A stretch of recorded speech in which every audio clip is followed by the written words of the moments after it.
ओम नमो भगवते वासुदेवाय। यो नित्यमच्युतपदाम्बुजयुग्मरुक्म व्यामोहतस्तदितराणि तृणाय मेने। अस्मद्गुरुर्भगवतोऽस्य दैकसिन्धोः रामानुजस्य चरणौ शरणं प्रपद्ये। श्रीयोगिराज रघुनाथ गुरु प्रशिष्यं श्रीमज्जनार्दन गुरोत्तम शिष्यरत्नं वेदान्तयुग्मनिपुणं सुलभं सुशीलं श्रीदेवराज गुरुवर्यमहं प्रपद्ये।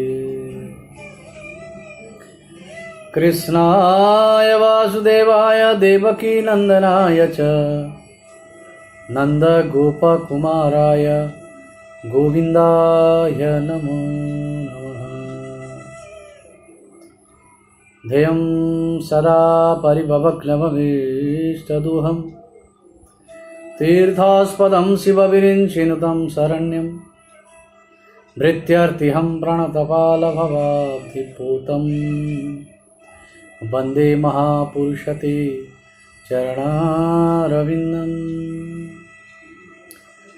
परम मंगलमय परात्पर परब्रह्म परमेश्वर भगवान श्रीकृष्णर बांगमयी प्रतिस्वरूपा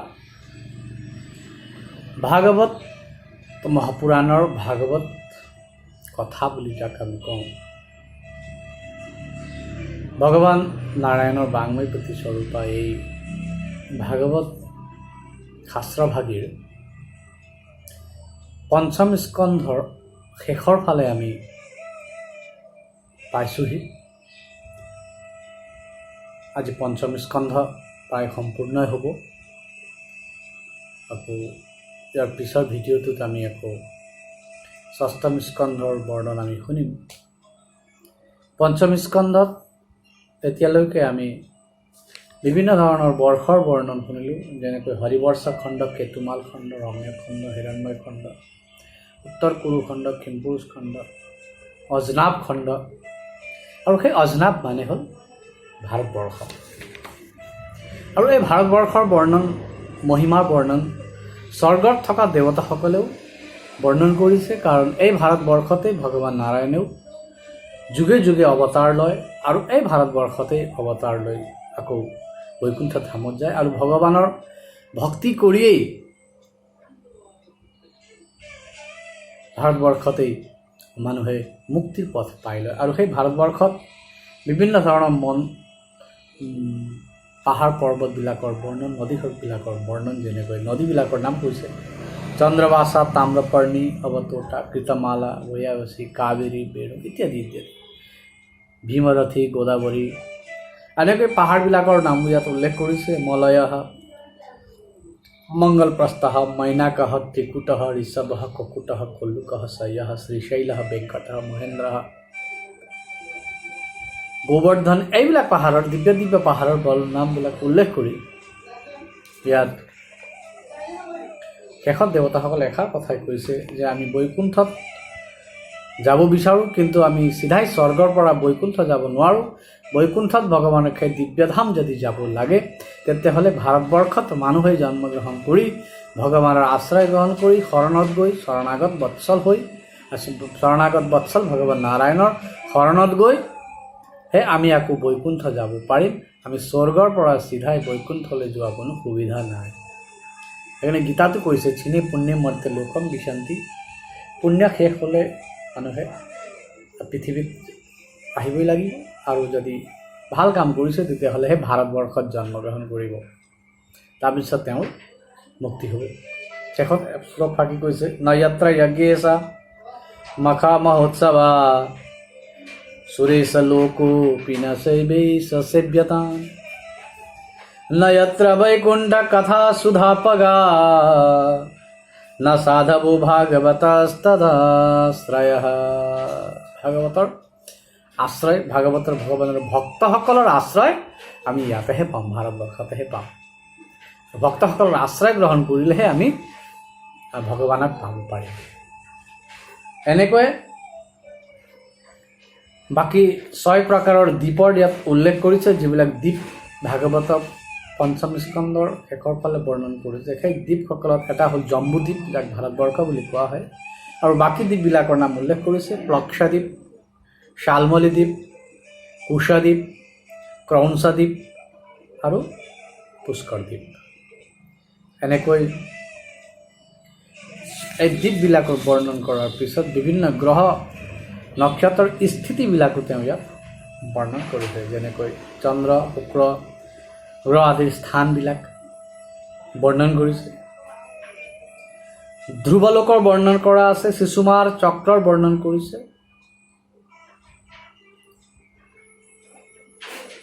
সূৰ্যৰ পৰা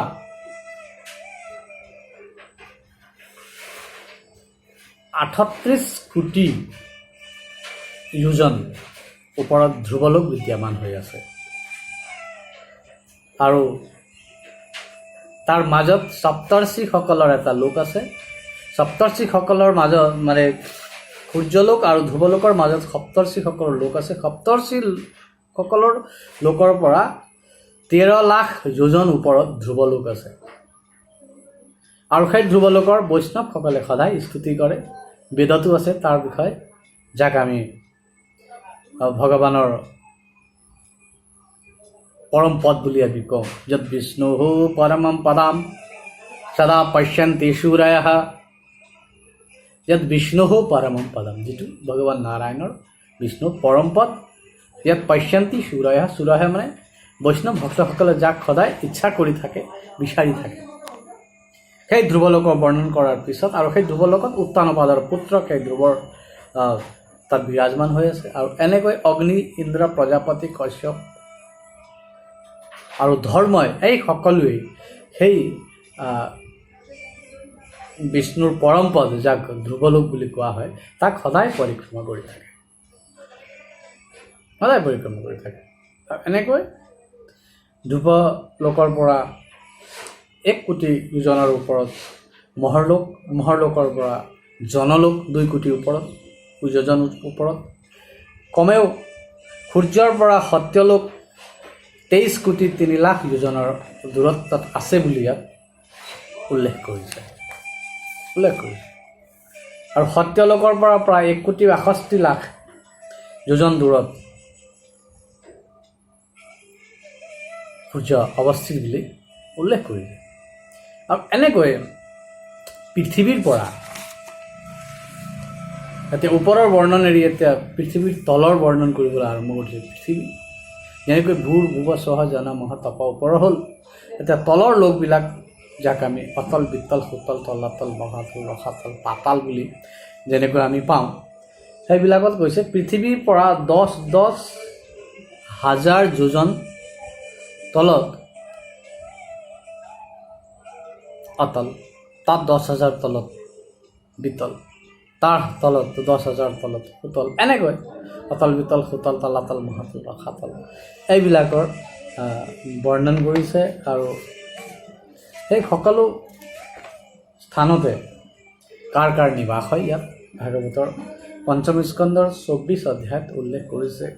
অথা অতলে ময় পুত্ৰ অসুৰ বল নিবসতি য়ে নবাহ পৃষ্ঠ। অতলত ময় পুত্ৰ, মই দানৱৰ পুত্ৰ বলে, বল যাৰ বল নাম বল, আৰু তেওঁ মই দানৱৰ পুত্ৰ বলে তাত বহে। আৰু এনেকৈয়ে বিতলত মহাদেৱৰ নিবাস আছে, আৰু মহাদেৱক য'ত বাস কৰে সেই মহাদেৱক তাত হাটকেশ্বৰ মহাদেৱ বুলি কোৱা হয়। আৰু এনেকৈ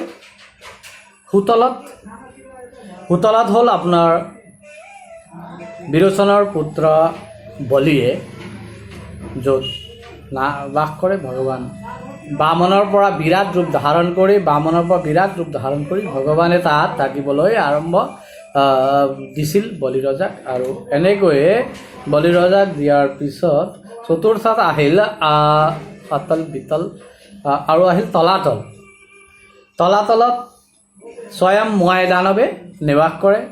আৰু ময়দানৱে নিবাস কৰি তলাতলত থাকিবলৈ লয়। তলাতলৰ অধিপতি হ'ল ময়দানৱ আৰু মহাতল তলটো হ'ল সৰ্পবিলাকৰ স্থান। তথান মহাতলে কাদ্ৰবেণ্যাম সৰ্পাণাম। কাদ্ৰবেণ্যাম মানে হ'ল কদ্ৰুবিলাকৰ সন্তান। কদ্ৰু সৰ্পবিলাকৰ মাতৃ হয়তো, আৰু সেইকাৰণে কদ্ৰুৰ সন্তান সৰ্পবিলাকে য'ত ক্ৰোধবশ খঙাল, সৰ্প আটাইতকৈ খঙাল জীৱ হয়, সেইকাৰণে তেওঁলোকৰ কাৰণে ভগৱানে এটা লোক দিছে। সেই লোকৰ নাম হ'ল মহাতল। তাৰপিছত আহিল মহাতলৰ পিছত ৰসাতল। ৰসাতলত দানৱ আৰু দৈত্য আৰু দানৱ দুয়োজনেই থাকে। তাত পণয়ঃ নামঃ নিবাতক বাচা কালেয় হিৰণ্যপুৰবাসিন ইতি। পণি নামৰ দৈত্য আৰু দেৱতাসকলে তাত নিবাস কৰিছে। আৰু এনেকৈ সপ্তমত আহিল পাতাল। পাতাল হ'ল নাগলোক, যাক আমি জানো নাগলোক, য'ত নাগলোকৰ বিভিন্ন ধৰণৰ নাগ থাকে, যেনেকৈ ততঃ তৎ পাতালে নাগলোক পতয়ো বাসুকে প্ৰমুখাঃ শঙ্খ কুলে ক মহাশঙ্খ শ্বেত ধনঞ্জয় ধৃত রাষ্ট্র শঙ্খ চূড়কম্বলা সত্তর দেবদত্তयो महाभोगिनः महामर्षः निवसन्ति तेषां हवे पंचशः सप्तदशः शतसहस्राणां पणासु विरजिता মহামানয়োৰোচিষ্ণৱঃ। এনেকৈ লিখিছে যে তাত থকা সৰ্পবিলাকৰ কিছুমানৰ 5টা, কিছুমানৰ 7টা, কিছুমানৰ 100টা, কিছুমানৰ 700টা, কিছুমানৰ 1000টালৈকে ফণ থকা নাগবিলাকে সেই লোকত নিবাস কৰে। আৰু এনেকৈ এই পাতাল লোকৰ পৰা আৰু 30,000 যোজন দূৰত, যাক অনন্ত লোক বুলি কোৱা হয়, 25 নম্বৰ অধ্যায়ত ইয়াৰ বৰ্ণন কৰিছে। এই অনন্ত লোকত ভগৱান শংকৰচনৰ নিবাস হয়। শংকৰচন মানে হ'ল অনন্ত নাগ, শেষ শয়ন, অনন্ত শয়ন, যি শেষ নাগৰ ওপৰত ভগৱান নাৰায়ণে বিৰাজমান হয়। সেই শেষ নাগৰ এটা লোক হ'ল, সেই লোক পাতালতকৈও 30,000 যোজন তলত তাক বৰ্ণন কৰিছে। আৰু হাজাৰ হাজাৰ ফণেৰে পৰিপূৰ্ণ সেই শংকৰচন অনন্ত ভগৱানে তাত নিবাস কৰে। আৰু তাত ইয়াত উল্লেখ কৰা অনুযায়ী তস্য মূলাদেশে 30 योजन सहस्रांतर आस्ते यावै कला भगवतः तामसे समाख्यानंत इति सात्वतीया त्वदृष्टये संकर्षण महमित्यादिः मानलक्ष्मणं यत् संकर्षणम् इति आचक्षते। আৰু এনেকৈ শংকৰচৰণ ভগৱানৰ তাত সহস্ৰ ফণ ধাৰণ কৰা, আৰু ইয়াত উল্লেখ কৰিছে যে যস্যেদাম চিতিমণ্ডলম ভগৱত আনন্দ মূৰ্তে সহস্ৰ শিৰসা একস্মিনেব শীৰ্ষে ধ্ৰিয়মাণম সিদ্ধাৰ্থ ইব লক্ষ্যতে। ভাগৱতত যি বৰ্ণন কৰিছে, কেনেকুৱা বৰ্ণন কোনো ভূগোল গ্ৰন্থত আজিলৈকে আমি শুনা দেখাও নাই। এনেকুৱা বৰ্ণন কৰিছে যে অতল বিতল সুতল তলাতল মহাতল ৰসাতল পাতাল পৰ্যন্ত, আৰু তাৰ তলৰ লোকৰো ইয়াত বৰ্ণন কৰিছে।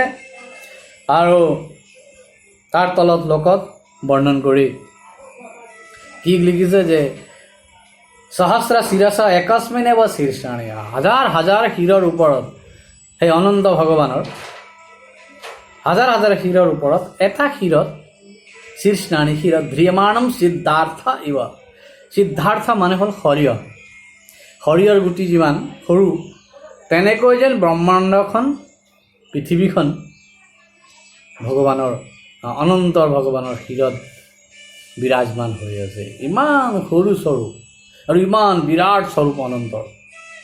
আৰু এই সম্পূৰ্ণ বৰ্ণন কৰাৰ পিছত শেষত ৰজা পৰীক্ষিতে এষাৰ প্ৰশ্ন সুধিছে, শুকমুনি গুৰুদেৱ, আপোনাক এটা প্ৰশ্ন সুধোঁ। বোলে কি প্ৰশ্ন? সোধা।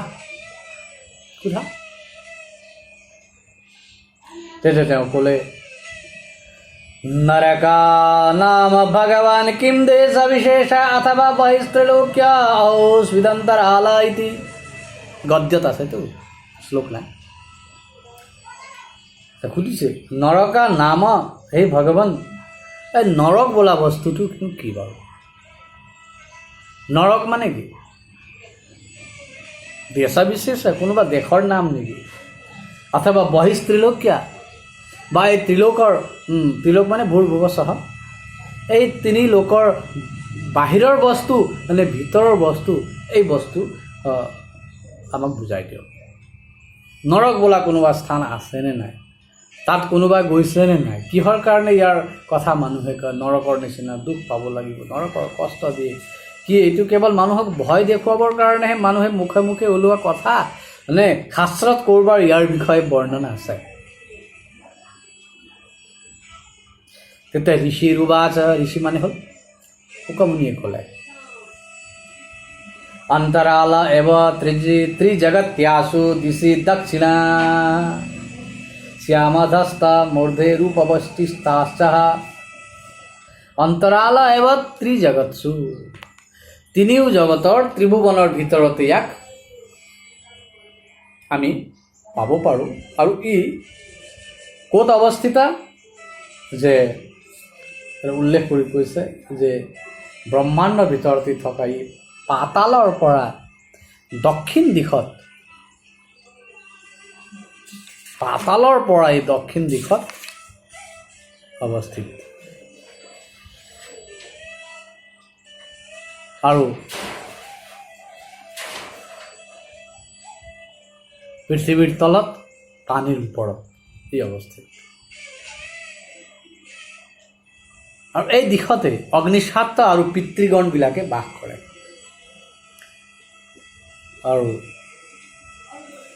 পিতৃগণসকলে নিজৰ বংশধৰবিলাকৰ কাৰণে সদায় কল্যাণ কামনা কৰি থাকে তাতে তেওঁলোক থাকে আৰু সেই নৰক লোকত সূৰ্যৰ পুত্ৰ যমে তাত শাসন কৰে যাক আমি যমৰাজ বুলি কওঁ যমে তাত শাসন কৰে আৰু এনেইতো 84 প্ৰকাৰৰ নৰকৰ বৰ্ণন আমি পাওঁ গৰুড় পুৰাণ যদি আমি চাওঁ গৰুড় পুৰাণত 84 প্ৰকাৰৰ বিভিন্ন ধৰণৰ নৰকৰ বৰ্ণন কৰিছে যেনে ধৰণৰ পাপ কৰে জীৱই ঠিক তেনে ধৰণৰে নৰকত ভোগ কৰিব লাগে আৰু জীৱই যদি এই পৃথিৱীত ভগৱানে মানুহক পঠিয়াইছে ভাল কাম কৰিবলৈ ধৰ্ম কৰ্ম পুণ্য কৰ্ম কৰিবলৈ মানুহৰ শৰীৰ পাইছে যিহেতু ভগৱানৰ সৎকৰ্ম কৰিবৰ কাৰণে পৃথিৱীলৈ অহাৰ পিছত যদি পাপ কৰ্ম কৰে তেতিয়াহ'লে সেইসকলক সেই নৰকত নি দণ্ড দিয়াৰ ব্যৱস্থা কৰিছে তেতিয়াহ'লে নৰকত দণ্ড নোপোৱাৰ কিবা ব্যৱস্থা আছে নেকি আৰু নৰকৰ কিবা নাম আছে নেকি বোলে আছে 28 প্ৰকাৰৰ নৰকৰ ভিতৰত ইয়াত উল্লেখ কৰিছে নৰকৰ নামবিলাক শুনক নামবিলাক শুনোতেই যেন আমাক ভয় লাগি যায় আতংকিত হৈ গৈছিল পৰীক্ষিত ৰজায়ো তামিশ্ৰা অন্ধ তামিশ্ৰা ৰৌৰৱা মহাৰৌৰৱা কুম্ভীপাক कालसूत्र असिपत्रवन सुकरमुख अंधकूप कृमि भोजन संदष्ट तप्तमूर्ति वज्रकंटक सालमली वज्रकंटक सालमली माने वज्र निचिना काँइट थका শিমলুৰ গছ অৰ্থবিলাক ইয়াতে ওলাই আছে বৈতৰণী পুয়োদহ প্ৰাণৰোধः বিশাসনः লালাভক্ষः ৰাসমেয়াদন অভিচি আৰু पय आन यार पिछतो क्षारकर्दम रक्षोगण भोजन सुलभ्रोत दंतसुख अवट निरोधन पर्यावर्तन और सूचिमुख এই সকলোবিলাক মিলাই 28 প্ৰকাৰৰ নৰকৰ ইয়াত উল্লেখ কৰিছে পৃথিৱীত যেনেকৈ যি ধৰণে মানুহে পাপ কৰে সেই ধৰণে তেওঁলোকে তেনে ধৰণৰ নৰক তাত খাজু কৰি ৰাখি থৈছে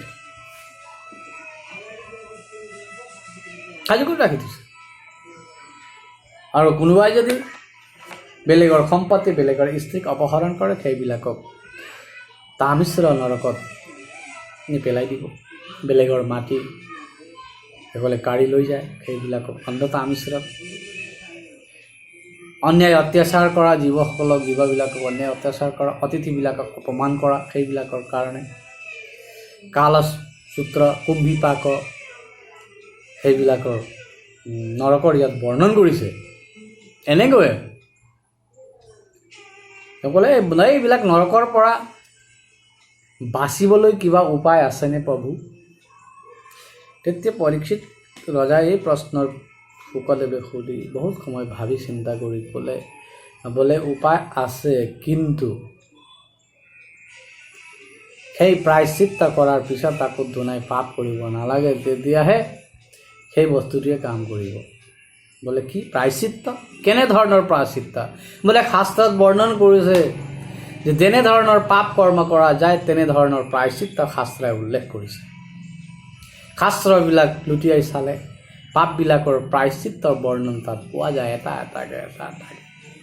আৰু পৃথিৱীতে যদি এই পাপবিলাকৰ প্ৰায়শ্চিত্ত কৰা যায় তেতিয়াহ'লে সেই জীৱই আকৌ নৰকত গৈ দুখ কষ্ট ভুগিব নালাগে। যেনেকৈ কাপোৰ ধোৱা ধোবাই, আমি যেতিয়া কাপোৰ ধুবলৈ ধোবাবিলাকক দিওঁ, কেতিয়া ধোবাবিলাকক দিওঁ? যেতিয়া অত্যাধিক লেতেৰা হয়। কম সৰু সুৰা কাপোৰ আৰু অলপ অলপ লেতেৰা হোৱা কাপোৰবিলাক আমি ঘৰতে ধুই মেলি ধুনীয়াকৈ শুকাই দিওঁ আৰু ভাঁজ কৰি ৰাখি দিওঁ। সেইবিলাক কেতিয়াও ধোবাৰ ঘৰত আমি দিব নালাগে। কিন্তু যেতিয়া আমি এলাহ কৰোঁ, এলেহুৱা হওঁ আৰু কাপোৰবিলাক ধুবলৈ এলাহ লাগে, বোলে এসোপা কাপোৰ লেতেৰা কাপোৰ ঘৰত ধুব নোৱাৰি আৰু বোলে ধোবাক দিয়া আহাগে যোৱা। যেতিয়া ধোবাক দিবলৈ যায় এসোপা কাপোৰ লেতেৰা কাপোৰ অত্যন্তিক মলিন কাপোৰবিলাক তেতিয়া সেই ধোবাই তাৰ নিজৰ শক্তি অনুযায়ী ঘাটত নি শিলগুটিৰ ওপৰত কোবাই কোবাই কোবাই কোবাই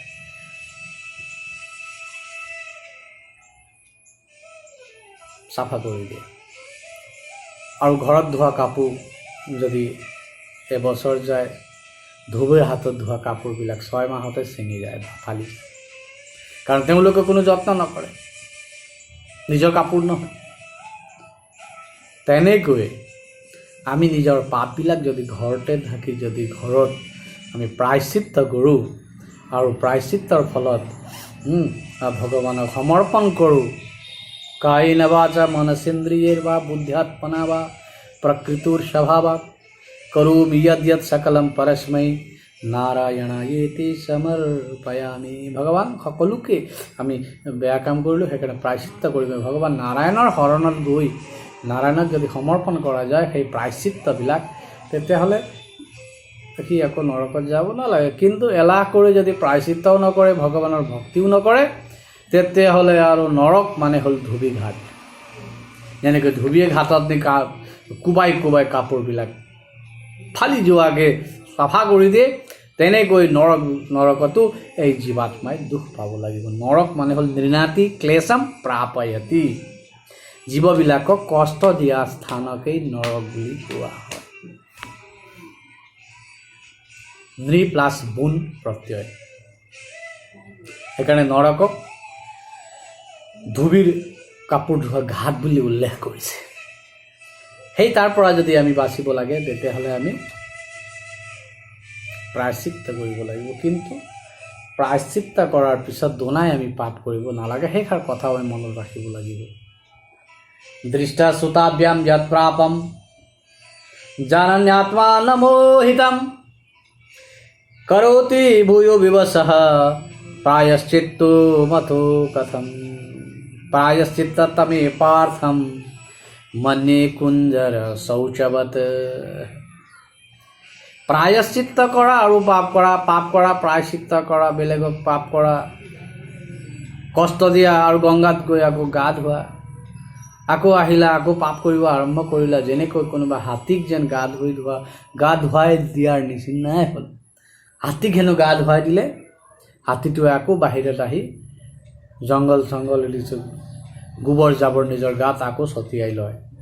ঠিক তেনেকৈ যিমান গা ধুই দিয়াৰ পিছতো তাৰ কোনো খবৰ নাথাকে, কোনো মতলব নাথাকে, কোনো অৰ্থ নাই। যদি হাতীক গা ধোৱাৰ নিচিনাকৈ যদি আমি পাপ কৰোঁ, আকৌ পুণ্য কৰোঁ, আকৌ পাপ কৰোঁ, আকৌ পুণ্য কৰোঁ, তেতিয়াহ'লে ইয়াৰ পৰা আমাৰ কেতিয়াও কল্যাণ হ'ব নোৱাৰে। আমাৰ তিতা গাত যদি ভিজি থকা গাঁতত যদি ধূলি পেলাই দিয়ে, সেই ধূলি আৰু ডাঠকৈহে গাত লাগি যায়। ঠিক তেনেকৈ প্ৰায়শ্চিত্ত কৰি পাপ কৰিলে সেই পাপবিলাক আৰু কঠিনকৈ লাগি যায়। এইখিনি সাৱধান হ'ব লাগিব। আৰু শেষত এষাৰ কথাই সুধিছে পৰীক্ষিতে, তেতিয়াহ'লে যিসকলে প্ৰায়শ্চিত্ত কৰিব নাজানে, শাস্ত্ৰ পঢ়িব নাজানে, সেইসকলৰ কাৰণে কিবা উপায় আছে নেকি? আছে। কোনো শাস্ত্ৰ পঢ়িব নালাগে, অতি সহজ সৰল উপায় আছে, কিন্তু বুজি লোৱাটো ভাল। কেচিৎ কেৱলয়া ভক্ত্যা বাসুদেৱা পৰায়ণা অঘম ধুন্বন্তি কাৰ্ষ্ণেন निहारमिव भास्करः। केचित केवलया भक्त्या, केवल मात्र भक्तिर द्वारा वासुदेव परायण। वासुदेव মানে হ'ল ভগৱান শ্ৰীকৃষ্ণৰ শৰণত যদি যায়, ভগৱান শ্ৰীকৃষ্ণৰ আশ্ৰয় গ্ৰহণ কৰে, তেতিয়াহ'লে জীৱনৰ সকলোখিনি পাপ ভগৱানৰ আশ্ৰয় গ্ৰহণ কৰাৰ লগে লগেই অঘম ধুন্বন্তি কাষ্ণেন নিহাৰমিৱ ভাস্কৰः। নিহাৰ মানে হ'ল কুঁৱলী। শীতকালত যে কুঁৱলী পৰে, যেনেকৈ সূৰ্য উদয় হোৱাৰ লগে লগে ৰাতিপুৱাৰ কুঁৱলী আঁতৰি যায় নিজে নিজে। যিমান ডাঠ কুঁৱলী পৰিলেও সূৰ্যৰ ৰশ্মি পৰাৰ লগে লগে সেই নিহাৰ মানে সেই কুঁৱলী যেনেকৈ আঁতৰি যায়, দূৰ হৈ যায় আৰু সূৰ্যৰ প্ৰকাশ পৃথিৱীত পৰে, তেনেকৈ ভগৱান নাৰায়ণৰ আশ্ৰয় গ্ৰহণ কৰিলে সম্পূৰ্ণ পাপবিলাক তেনেকৈ দূৰ হৈ যাব আৰু পবিত্ৰ হৈ যাব জীৱ। গতিকে ভগৱান শ্ৰীকৃষ্ণৰ আশ্ৰয় গ্ৰহণ কৰা, ভগৱান নাৰায়ণৰ আশ্ৰয় গ্ৰহণ কৰা, এই বুলি কৈ পঞ্চম স্কন্ধৰ পৰা ষষ্ঠম স্কন্ধত শুকদেৱে প্ৰৱেশ কৰিছে। আৰু কেৱল মাত্ৰ ভগৱন্তৰ নামৰ আশ্ৰয় গ্ৰহণ কৰি কাৰোবাৰ উদ্ধাৰ হৈছে নেকি বুলি সোধাত অজামিলৰ প্ৰসংগখিনি ইয়াত উল্লেখ কৰিছে।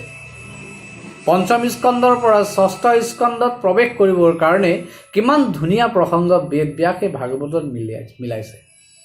যে পঞ্চম স্কন্ধৰ অন্তিম অধ্যায়ত, যিটো 26 নম্বৰ অধ্যায়ত নৰকৰ বৰ্ণন কৰি নৰকৰ পৰা মুক্তি পাবলৈ, ত্ৰাণ পাবৰ কাৰণে কি কৰিব লাগে, কিবা উপায় আছে নেকি বোলা ষষ্ঠম স্কন্ধৰ প্ৰথম অধ্যায়ত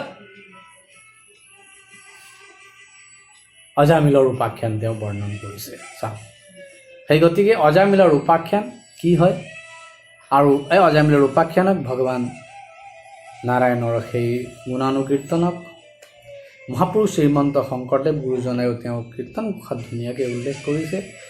আৰু গুৰুজনাৰ আৰু বেদ ব্যাসৰ সেই ভাগৱতৰ অজামিল প্ৰসংগৰ কিমান মিল আছে, আমি সেই প্ৰসংগখিনি ইয়াৰ পিছৰ ভিডিঅ'ত ধুনীয়াকৈ আমি আলোচনা কৰিম, আমি চাম।